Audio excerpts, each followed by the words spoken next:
this is Pixie doing another video. Some thoughts I was thinking about last night was what happens if there was... So this is obviously conspiracy, so people don't overreact. It's just like conjecture of mainstream politics, really. That's what conspiracy is. Like I might say, well, no, I don't believe it's true. I know, it's just... if you want to... Yeah, there's another one behind you. Now I've got a couple of cars in front of me.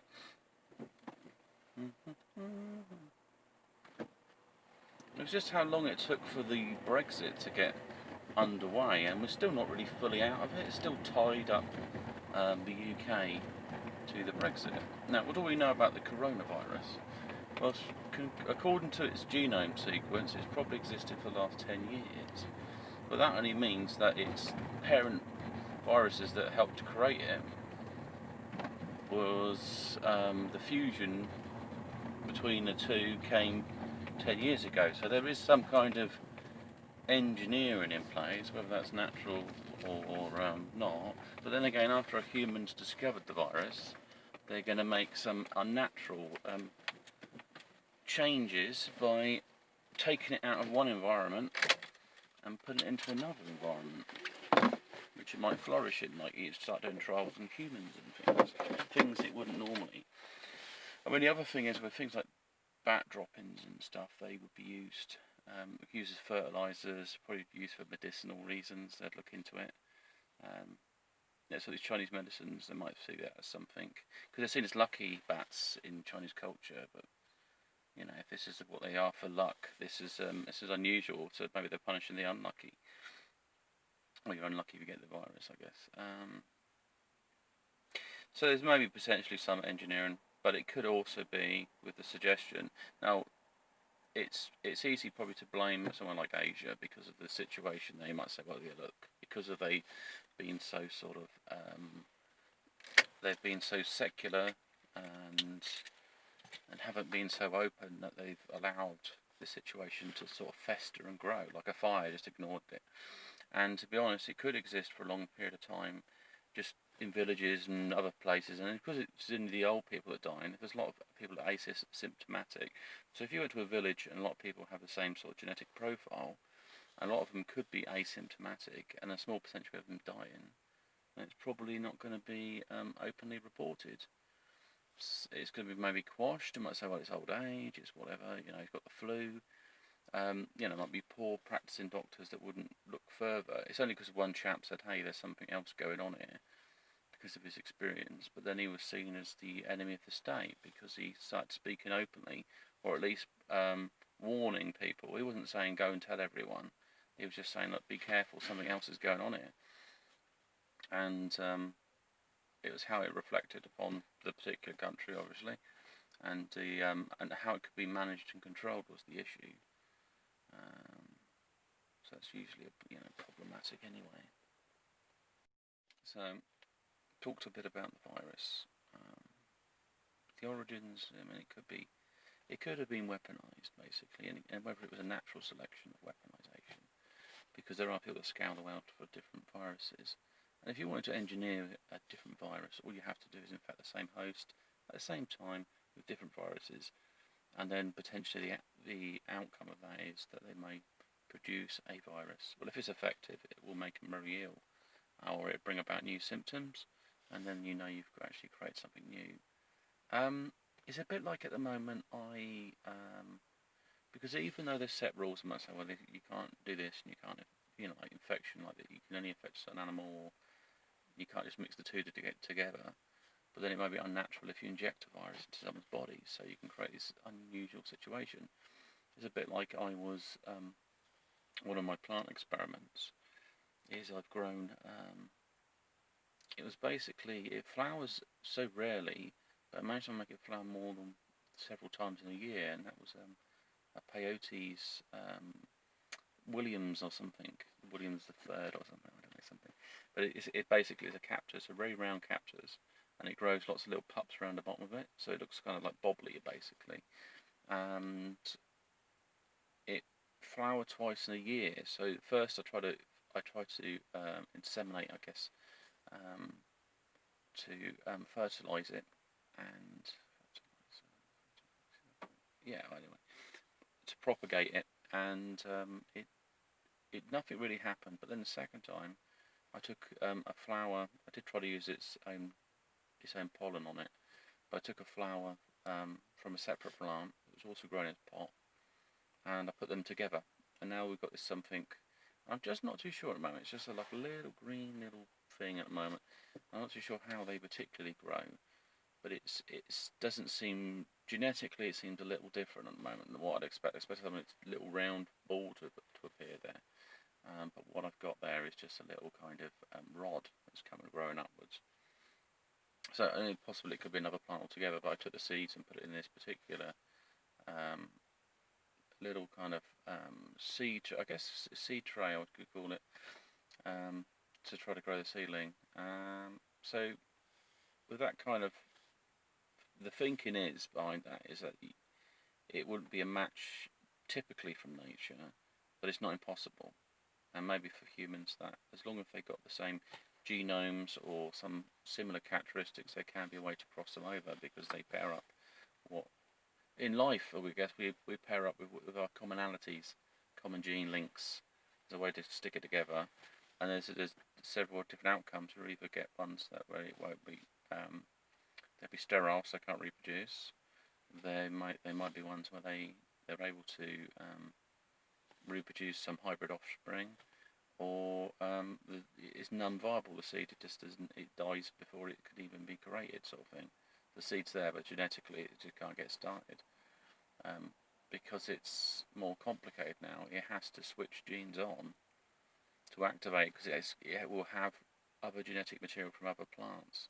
But like humans, I guess we've probably got genetic material that we don't use, but it's in us. That could be switched on genes and bring about certain changes, which were either, because there's some of them are not, these changes are not ever used, they may have a detrimental effect because other parts of our organs have changed. Like you might be able to process things differently. So that's all of different sort of fundamentals, really, within genetic changes. Yeah. I've had to pause a few of these recordings because of just little interruptions. Like, when you do videos, you don't really mind what people hear you, but it's the thing is you're not trying to. The people get confused, and they can disrupt the flow a little bit. They're going, "What was he doing?" So yeah, right. So genetic variation, I mentioned about that. Natural selection as well, and also if you go into a different environment that you wouldn't normally inhabit, you open yourself up to certain risks, and also especially if you're trying to market anything, the unknown, you're marketing the unknown. So you'll go to a cave. You heard that the backdroppings are very good as a beauty treatment or something, but you take this raw material and you're not too sure what you're doing with it, and you add it into some medicine, say like mud pack or something. If you haven't treated it, you directly transfer the virus and whatever's in the drop-ins to the person, but you don't care because you got paid for it, and maybe it does have some health benefits in there, some nutrients are in it, but you never regulated it.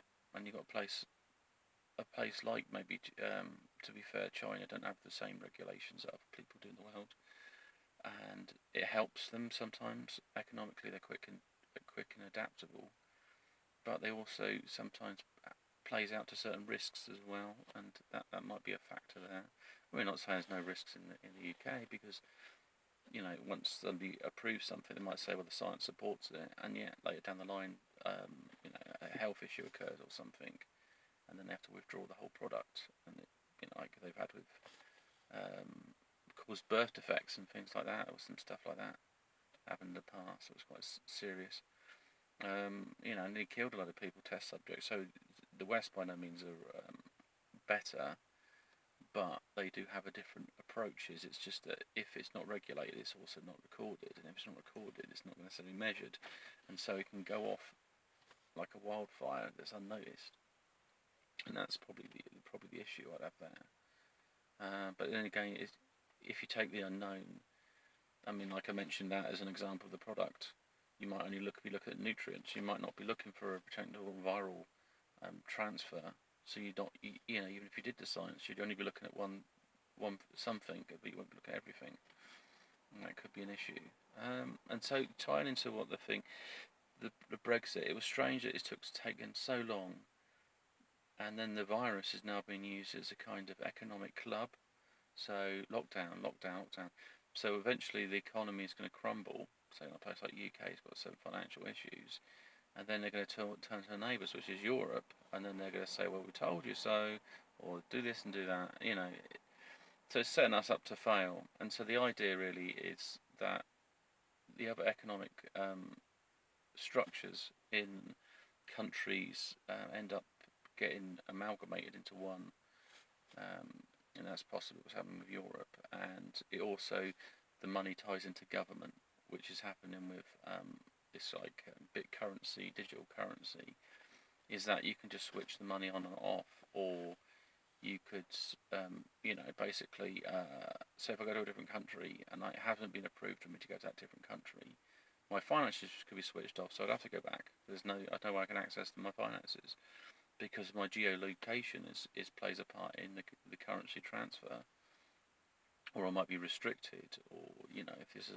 a lockdown state, I can't go in there, you know, or it limits how much I can spend and all sorts of things. It's all tracked and traced, and it just be through a credit system.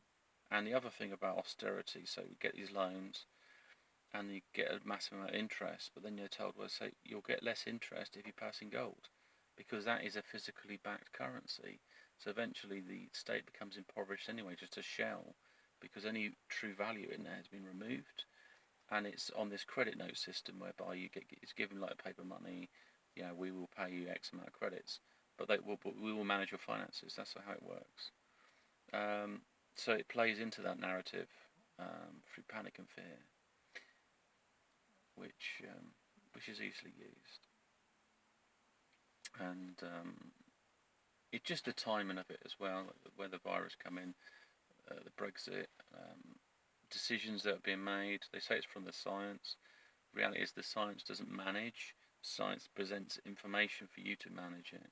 So if someone's saying, well, we're using the science to do that, or their recommendations, that's a poor decision because they're not leaders. Um, you know, it's a bit like going to a bank and asking how I should spend my money. They're going to tell me to spend it very unwisely because it benefits them. They don't have to really care. And I've been in that situation actually. When I was wanted to up my overdraft, or was concerned about my overdraft, they said what we could do is we could up your loan, and then but we have to increase the interest rates up. And you can see the glee in a man's eye because he gets some sort of commission out of it. But it's just sort of disgusting. You want people that are there to support you, not people that are looking at you as a cash cow, basically. So some of the stuff's going on. People will disagree with it, and Christmas. I mean, every 3 months, the rules are going to change, and also people's economic projections. So if you take all the money out of the country, so you're playing around with it, put it elsewhere, and then you suddenly put all these rules in, you'll quickly cause this economic collapse, and then you'll create this sort of civil war where there'll be people protesting on the streets, and then there'll be police told to zero down on them, arrest them. And then there's another system may come in place as well, is that people will be chipped, so you'll be arrested and chipped for it, because your bio-threat you present, it means that if you go into an area, you're quickly identified. And also, if you put it in a place like your hand usually comes in contact with devices that are close enough for them to pick up a ping, so you can actually be measured where you're going. Especially if you touch things like when you've got a cashless society, that chip will also be registered. So contact, but then later they might say, well, there's a benefit to it, is that you can, you know, pay wirelessly or contactlessly by using your hand, presenting your hand in a way, or you are who you say you are, or if you wanted to get the person's CV, the bio of the person, you know, anything like that, it's all down to this registered chip system. We already are on this system anyway, so if you're in the UK, you've got your national insurance number, and you also get a tax code. So you get your financial code. So that both of these could be presented on a database. And the only issue, I guess, really, come to think about it, is somebody was able to clone your chip or import your chip across.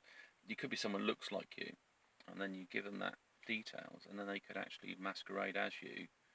Why you could be elsewhere, and you could end up a way to block your chip that's on you. But I think tagging people will be something they push for, because voluntary track and trace isn't going to work. The other thing I want to say about masks, I've got a mask in the car, is that you could always wear more than one if you feel compromised. You might wear a material one, or one of these like surgical ones, and that's because one will block dust and pollution and other things better, and you can wash it, and the other one underneath will stop barriers you to the environment. So yeah. Anyway, this is Pixie on this video. Have a great day, and I'll speak to you. Hello, this is Pixie. It's probably a continuation to another video, and so I've re-edited them. It's really cool, some things, that's it.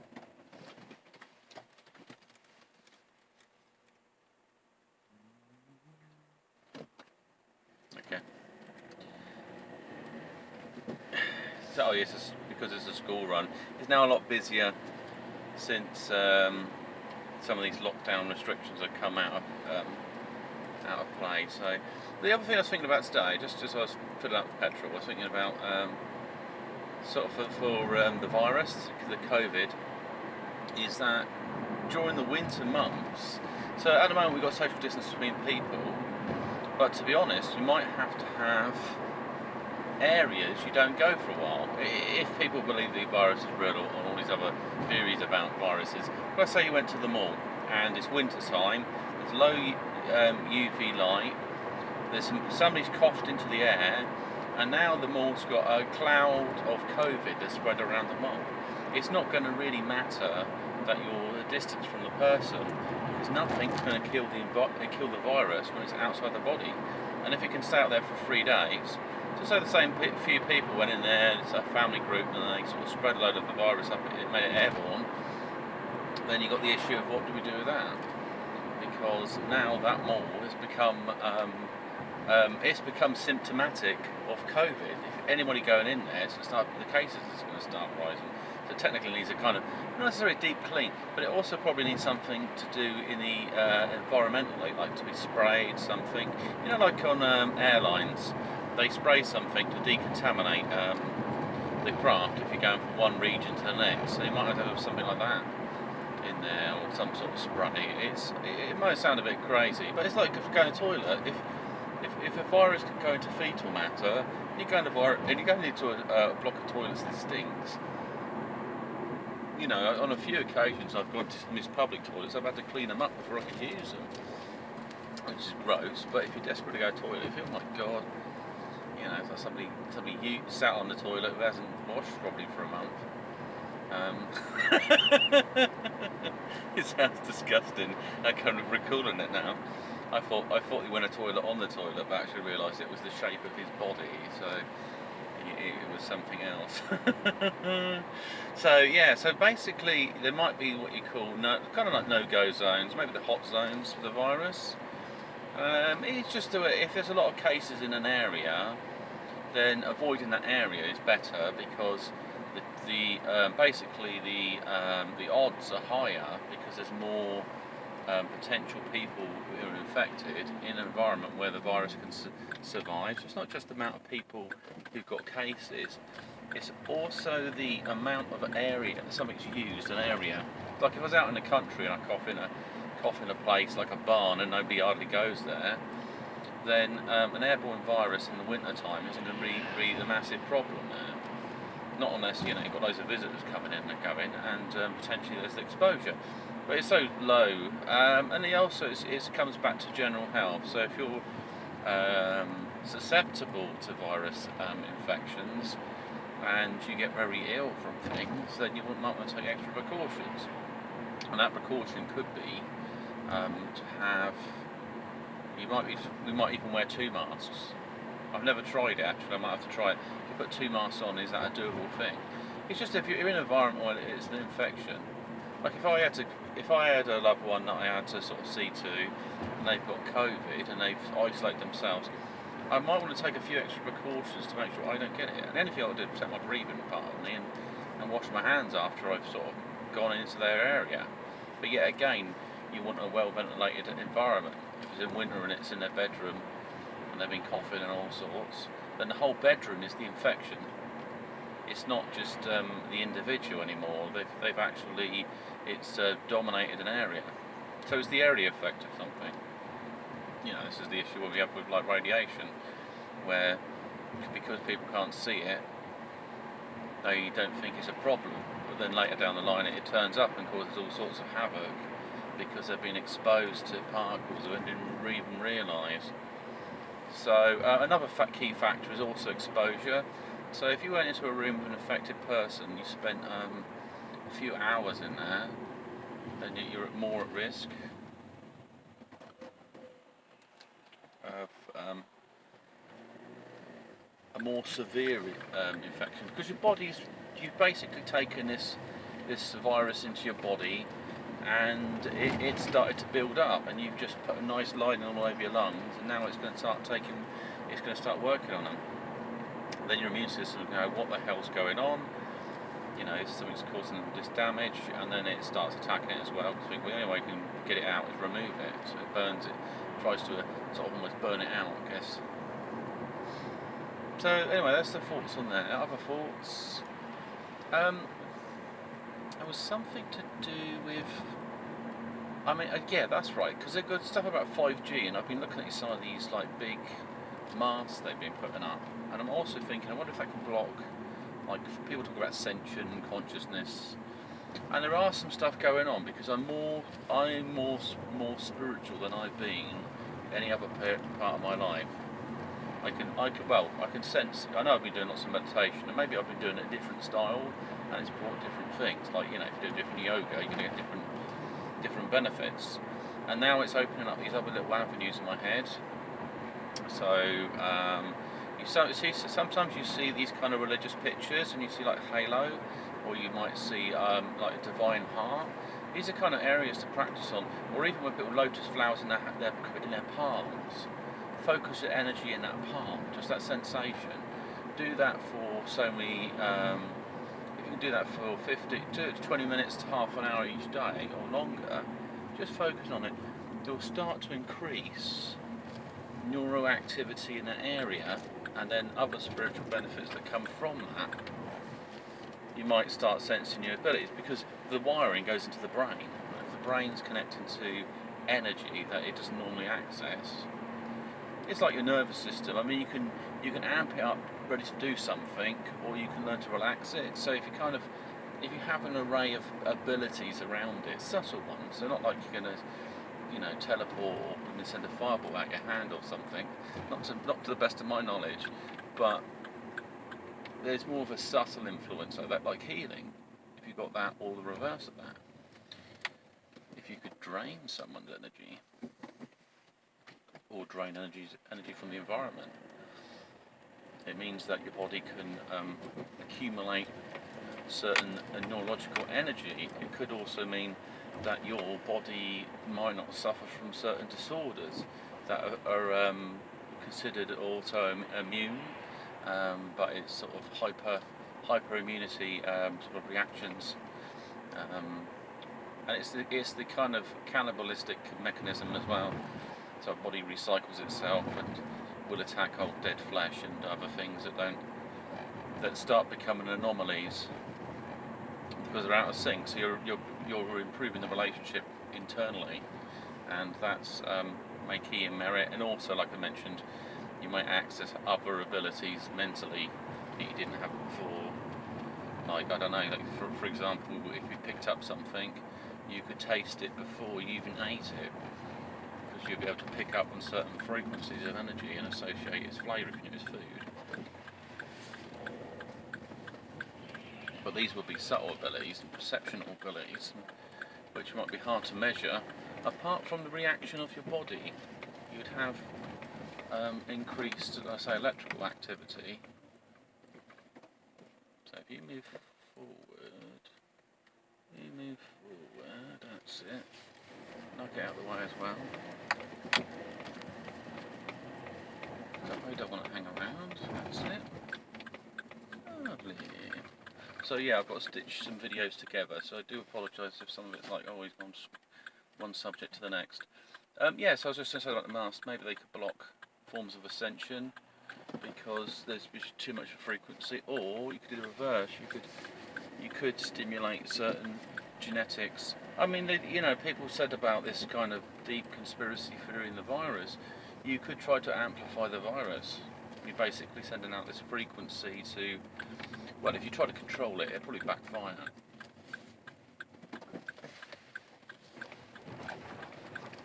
Because sometimes viruses are dormant, so if you send out a signal to make it regenerate quicker, it might end up just backfiring at sort of like its mutagenic side of it, because it's got a small percentage of success and there's a larger percentage of failure, I think, with viruses being developed in the body. Anyway, so it's big sign off and speak to you soon, bye.